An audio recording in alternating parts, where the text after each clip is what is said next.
નમસ્કાર મિત્રો, સ્વાગત છે તમારું અમારી યુટ્યુબ ચેનલમાં। આજના સમાચાર વિશે વાત કરતા પહેલાં જો તમે અમારી ચેનલમાં નવા છો તો નીચે લાલ કલરનું સબસ્ક્રાઇબ બટન આપેલો છે, તેને દબાવીને બાજુમાં રહેલા ઘંટડી બટનને પણ દબાવી દેજો, જેથી મારા આવનારા તમામ વિડીયોની માહિતી તમને મળતી રહે।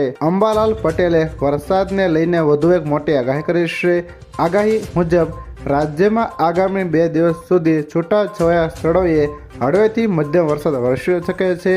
જોકે 22 જુલાઈ બાદ રાજ્યમાં વરસાદનો બીજો રાઉન્ડ શરૂ થવાની સંભાવના વ્યક્ત કરી છે, જ્યારે 27 થી 30 જુલાઈ દરમિયાન રાજ્યના અનેક વિસ્તારોમાં ભારે વરસાદ પડી શકે છે, જ્યારે ઉત્તર ગુજરાતમાં 3 ઇંચ સુધી વરસાદ થવાની શક્યતા વ્યક્ત કરી છે।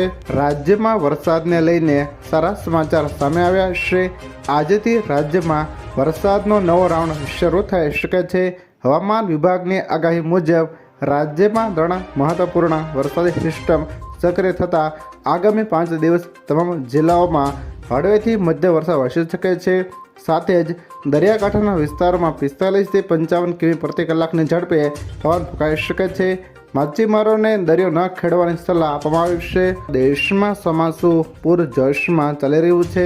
હવામાન વિભાગે આજે બિહાર, ઉત્તર પ્રદેશ, સિક્કિમ, ઝારખંડ, છત્તીસગઢ, ઓડિશા, ઉત્તરાખંડ, મણિપુર, ત્રિપુરા, ગુજરાત, મધ્યપ્રદેશ, ઓડિશા, રાજસ્થાન, કેરળ અને છત્તીસગઢ માટે ભારે વરસાદની ચેતવણી જારી કરી છે। આ સમયગાળા દરમિયાન કેટલાક સ્થળોએ વીજળી પડી શકે છે।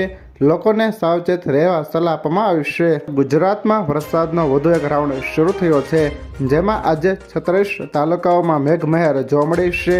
વલસાડના ધરમપુરમાં સૌથી 1 ઇંચ વરસાદ નોંધાયો છે।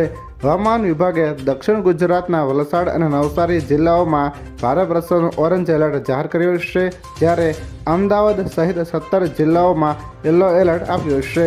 માછીમારોને આજે દરિયો ન ખેડવાની કડક સૂચના અપાઈ છે।